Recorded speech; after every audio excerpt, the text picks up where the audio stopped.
श्रीनाथ जी, गुरु गोरखनाथ जी के चरणों में आदेश आदेश आदेश। महामाई महाकाली भैरव बाबा भगवान दत्तात्रेय जी, नवनाथ 84 सिद्धों के चरणों में आदेश आदेश आदेश। अलख निरंजन, हर हर महादेव। राहु का राशि परिवर्तन हो रहा है और इस राशि परिवर्तन का मिथुन राशि पर, मिथुन लग्न वाले लोगों पर क्या प्रभाव पड़ेगा, इसी पर चर्चा करते हैं। 30 अक्टूबर को दोपहर के वक्त राहु देवता स्थान परिवर्तन करेंगे। वो अभी तक मेष राशि में थे और वक्री चलते हुए मीन राशि में उनका गोचर होगा। केतु देव अब तक तुला राशि में थे और अब उनका जो गोचर होगा वो कन्या राशि में होगा। तो देखिए, दोनों ही ग्रह पूरी तरीके से आपके जीवन को प्रभावित करते हैं। राहु देवता जहां बैठते हैं उस घर को प्रभावित करते हैं और इसके अलावा उनकी 3 दृष्टियां होती हैं। तो कुल मिलाकर के 3 और 1 4 घर अकेले राहु देवता ने कब्जा लिए। अब इनके सामने केतु होते हैं, 4 ही घर इन्होंने कब्जा लिया, अर्थात एक बार में 8 हाउसेस पर इनका कब्जा रहता है। इसलिए राहु और केतु के परिवर्तन को बहुत ही प्रभावी माना जाता है। जून में 2025 तक इनका यहीं पर गोचर रहेगा और ये किस प्रकार से आपके जीवन में खुशहाली लाएंगे, क्या क्या इनका प्रभाव होगा, इसी चीज पर आज चर्चा करेंगे। मिथुन राशि वालों के लिए देखिए, मिथुन राशि बुध देव से प्रभावित राशि है। मिथुन राशि वाले लोग क्या होते हैं? बैलेंसेबल लोग होते हैं, द्विस्वभाव इनका होता है, इमोशनल होते हैं, एक दूसरे की मदद करने वाले होते हैं और कभी कभी इनमें चिड़चिड़ा स्वभाव भी देखा गया है। ऐसा भी देखा गया है कि बहुत बड़ी बड़ी बातों को ये सह लेते हैं, लेकिन कभी कभी छोटी बातें इनके दिल में ऐसा घाव करते हैं कि ये बहुत हद तक टूट जाते हैं।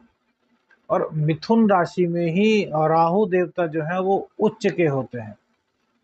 तो अब जब अभी तक जो आपके मेष राशि में अर्थात आपके 11वें भाव में राहु देवता थे, तो आपको इनकम बड़ी अच्छी करा रहे होंगे, आपको अचानक से धन प्राप्ति हुई होगी, आपके कई काम अचानक से बने होंगे जिससे कम से कम धन की दिक्कत तो इन्होंने नहीं रहने दी होगी, क्योंकि 11वें स्थान में राहु देवता का हमने प्रभाव बड़ा अच्छा देखा है। तीसरा, छठा स्थान, 8वां स्थान और 11वां स्थान, यहाँ पर राहु को हमने काफी अच्छा करते हुए देखा है। हालांकि कुछ दिक्कतें तो ये देता ही है, क्योंकि क्रूर ग्रह है और आकस्मिकता का प्रतीक है, छल और भ्रम का पूरी तरीके से पर्याय है, अर्थात भ्रम की स्थिति पैदा करता है और इसमें किसी को लाभ होता है तो बहुत से लोगों को हानि भी होती है। अब यहाँ पर इनकी दृष्टि आपके पराक्रम भाव पर थी, तो आपका पराक्रम भी कुछ अलग तरह का रहा होगा। आपने हर तरीके से पैसा कमाने की चाह की होगी और कमाया भी होगा।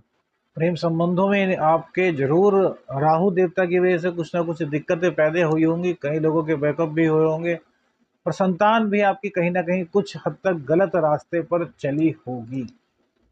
भले ही आपने उनको रोक लिया हो, लेकिन उनका रास्ता तो कहीं ना कहीं गलत अब तक हुआ ही होगा। यह सब राहु देवता की वजह से हुआ और दाम्पत्य जीवन में भी दिक्कत कुछ ना कुछ आपने महसूस की होगी, क्योंकि इनकी जो 9वीं दृष्टि है वो चंद्र देव की राशि कर्क राशि पर है। तो ऐसे में क्या होता है कि राहु और चंद्र की बहुत शत्रुता है, तो यहाँ पर दाम्पत्य जीवन में कई तरह की दिक्कतें आपके आई होंगी। लेकिन अब 30 अक्टूबर के बाद यह दिक्कतें आपकी पूर्ण रूप से समाप्त हो रही हैं। अब क्या है कि ये आपके 10वें स्थान में आ जाएंगे। तो देखिए, 10वें के राहु को राजनीति का बादशाह बताया गया है। तो यदि आप किसी भी तरीके से राजनीति से संबंध रखते हैं तो यहाँ पर आपको पूरी तरीके से स्टेबल करने वाला यह गोचर 30 अक्टूबर के बाद शुरू होगा, क्योंकि जून 2025 तक आपके पक्ष में रहेगा। इस दौरान आप राजनीति के किसी भी कार्य में जुड़े हैं, आपको अपार सफलता मिलेगी। आपके सारे के सारे काम राहु देवता की वजह से बन जाएंगे। राहु देवता आपके बिजनेस को भी अचानक से ग्रो कराएंगे। क्यों? गुरुदेव की राशि यहाँ पर है और गुरुदेव फिलहाल जो है वो आपके एकादश भाव में रहेंगे, तो हर तरीके से आपको ज्ञान मिलेगा। लेकिन जैसे कि हमने कहा कि राहु क्या है कि छल करते हैं, तो राजनीति में आजकल आप देखते हैं कि कहीं ना कहीं इस तरह के लोगों की डिमांड होती है। हम सबको ऐसा नहीं कह रहे, लेकिन कहीं ना कहीं होती है। तो वो एक क्वालिटी यदि आपके अंदर नहीं थी तो वो क्वालिटी आपके अंदर यह ला देंगे। अब इनकी जो दृष्टि है वो आपके द्वितीय भाव पर पड़ेगी। द्वितीय भाव कौन सा? तो द्वितीय भाव होगा कर्क राशि, चंद्रमा की राशि। तो यहाँ पर इनकी दृष्टि जाएगी तो भैया कुटुंबी जनों से कहीं ना कहीं आपका मतभेद कराएंगे, आपके संचित धन को भी है खर्च करा सकते हैं। हालांकि धन प्रदायक योग भी बना रहे हैं 10वें स्थान में बैठकर, लेकिन संचित धन को भी आपके व्यय कराने की क्षमता रखते हैं। तो अपने धन खर्च करने की क्षमता पर आपको नियंत्रण रखना होगा।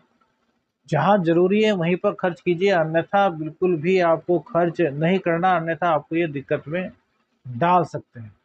लेकिन इसी के साथ दूसरी चीज, द्वितीय स्थान वाणी का भी है, तो वाणी को आपकी कलाकार बना देंगे, अर्थात अपनी वाणी आपकी ऐसी हो जाएगी जिसको बोलते हैं चतुर चालाक वाणी, कि आप अपनी वाणी के बल पर बहुत से लोगों को मोहित कर लेंगे, अपने सभी काम आप करा लेंगे, क्योंकि क्योंकि आपके अंदर, आपकी वाणी के अंदर राहु का प्रभाव होगा। और जैसे कि हमने बताया कि राहु एक माया जाल का निर्माण करता है, तो आप अपनी वाणी के द्वारा कुछ ऐसा माया जाल का निर्माण करेंगे कि आपके काम को कोई भी मना नहीं कर पाएगा, अर्थात आपकी प्रसिद्धि, क्योंकि राजनीति में भी आपको अव्वल बना रहे हैं, तो यहाँ पर आपकी प्रसिद्धि कराएंगे। बिजनेस के, आप बिजनेस में यदि बिजनेस कोई रिलेशन लेकर के आप कहीं जाते हैं तो उसमें आपको उपलब्धि हासिल कराएंगे, उसमें आपको सफलता मिलेगी।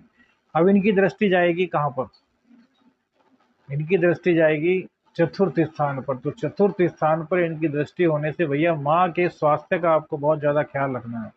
हालांकि यहाँ पर कन्या राशि है, कन्या राशि में राहु देवता कभी भी बुरा प्रभाव नहीं देते, लेकिन यहाँ चतुर्थ है, चतुर्थ नैसर्गिक कारक है, चंद्र से संबंधित, ये सुख का भाव है। तो सुखों में कहीं ना कहीं कमी लगाएंगे, आपकी भाग दौड़ आपको अधिक करनी पड़ेगी, घर पर आपको ज्यादा नहीं रुकने देंगे, आराम थोड़ा आराम कर देंगे। तो क्या होगा, आराम आराम करने से आप मेहनत अधिक करेंगे। देखिए हर चीज के दो पहलू होते हैं, जब आप अधिक मेहनत करेंगे तो अधिक अर्निंग आपकी होगी, अधिक अर्निंग आपकी होगी तो आपके घर के जो लोग हैं वो उस धन का फायदा उठा पाएंगे। हर तरीके से यह गोचर आपके लिए बहुत ही सकारात्मक है।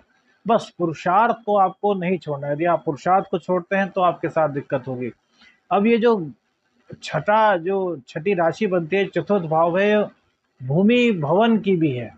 तो यहाँ पर यदि आपका अभी तक सपना भूमि भवन वाहन लेने का पूरा नहीं हुआ था, तो ये भूमि भवन वाहन आपको लेकर के देंगे। यदि आप अकाउंटेंसी के फील्ड में हैं, आप बिजनेस करते हैं, आप सांख्यिकी के फील्ड में हैं, आप इकोनॉमिस्ट हैं, तो ये आपको बहुत ऊंचाइयों पर ले जाएंगे। अचानक से आपके जीवन में कुछ ऐसी चीजें लाएंगे जिससे कि आपका जीवन जो है वो फर्श से अर्श पर पहुंच जाएगा। आपके लिए बहुत ही महत्वपूर्ण उपलब्धियां राहु देवता अपने इस गोचर काल में देंगे। अब इनकी जो दृष्टि उस पर छठे भाव पर पड़ेगी, यानी कि मंगल देव की राशि पर, तो यहाँ पर आपके लिए बड़ी कल्याणकारी स्थिति उत्पन्न करेंगे। क्या कि यहाँ पर राहु देव बड़े कारक होते हैं, तो रोग रिपु ऋण को आपको पूरी तरीके से समाप्त कर देंगे। रोग रिपु ऋण समाप्त करने के अलावा आपके जितने शत्रु हैं वो सब आपके पैरों में गिरेंगे। जिन्होंने आपके साथ बुरा किया है वो आपके पैरों में गिरेंगे, वो आपसे माफी मांगेगी, हमसे जो हुआ उसके लिए हमें माफ कर दो, हमसे जो गलतियां हुई हैं उन गलतियों को क्षमा कर दो। क्यों? क्योंकि राहु की ताकत तो बहुत है भैया। राहु जब देने पर आता है तो इतना देता है कि आदमी संभाल नहीं पाता। कहते हैं कि छप्पर फाड़ कर राहु देता है, यह क्षमता राहु देवता में ही है। तो राहु देवता की कृपा से आप पूर्ण रूप से निहाल रहेंगे। वहीं केतु देव की जो दृष्टि है, केतुदेव आपके चतुर्थ भाव में आ जाएंगे, तो केतुदेव की जो प्रथम दृष्टि पड़ेगी वो क्या होगी, आपके अष्टम भाव पर पड़ेगी। तो तंत्र मंत्र गूढ़ ज्ञान इस तरह की चीजों में आपका ज्ञान बढ़ेगा। ज्योतिषी हैं आप तो बहुत अच्छा आपके लिए रहेगा। हर तरह की गुप्त विद्या आपको प्राप्त होगी, आपका धर्म भाव बढ़ेगा। दाम्पत्य जीवन की जो दिक्कतें आपके जीवन में चल रही थी, प्रेम संबंधों को लेकर के जो खटपट आपके जीवन में चल रही थी, वो सभी दिक्कतें आपकी समाप्त होंगी इस गोचर काल के दौरान। इसके बाद 10वें स्थान पर, सॉरी जहाँ, हाँ 10वें स्थान पर दृष्टि पड़ेगी जहाँ पर कि मीन राशि है। तो केतु देव भी धर्म से जुड़े हुए हैं और यहाँ पर मीन राशि जो है वो धर्म अर्थात गुरु की है। तो यहाँ पर आपके व्यापार को सही दिशा में किस प्रकार से ले जाना है, इसके लिए आपको केतु देव प्रेरित करेंगे। लेकिन राहु यहाँ पर है तो सही दिशा के साथ साथ आप साम दाम दंड भेद से अपने व्यापार को हर हालत में ग्रो करेंगे, वो ऊंचाई आप पाएंगे जो अब तक आपने जीवन में नहीं पाई थी। अब केतु देव की जो नौवीं दृष्टि है वो पड़ेगी आपके 12वें भाव में, जहाँ की शुक्र देव की राशि है। तो ऐसे में आपकी यात्राएं कराएंगे, धार्मिक यात्राएं कराएंगे, धार्मिक यात्राओं से आपको लाभ कराएंगे। तो जो भी आप यात्रा करें वहां सबसे पहले ये देखें कि वहां पे धार्मिक स्थल कौन सा है। तो अपनी उस बिजनेस यात्रा को बिजनेस यात्रा का नाम ना दे, धार्मिक यात्रा का नाम दे। सबसे पहले उस धार्मिक स्थल के दर्शन करें, वहां मत्था टेकें, उसके बाद अपने बिजनेस का काम करें। तो केतु देव का पूर्ण रूप से सकारात्मक प्रभाव आपको मिलेगा। ये सब चीजें आपके जीवन में बहुत लाभ के अवसर पैदा कराएंगी। राहु और केतु का जो हल्का फुल्का दुष्प्रभाव पैदा होगा उसको समाप्त करने के लिए क्या करना होगा, तो उसके लिए भैरव बाबा की शरण में आप रहिए। भैरव बाबा की शरण में रहेंगे, भैरव बाबा को प्रत्येक रविवार को आप पापड़ अर्पित करेंगे, दूध दही और गुड़ अर्पित करेंगे, और भैरव बाबा का एक मंत्र भ्रम, इसका जितना अधिक हो सके उतना जाप करेंगे। तो राहु और केतु की पूरी तरीके से पॉजिटिवनेस आपको मिलेगी और नेगेटिविटी आपके जीवन से समाप्त हो जाएगी। वीडियो अच्छी लगी तो लाइक और शेयर करना मत भूलिएगा, और अपने चैनल को सब्सक्राइब अवश्य कीजिएगा। आदेश आदेश रख निरंजन, हर हर महादेव।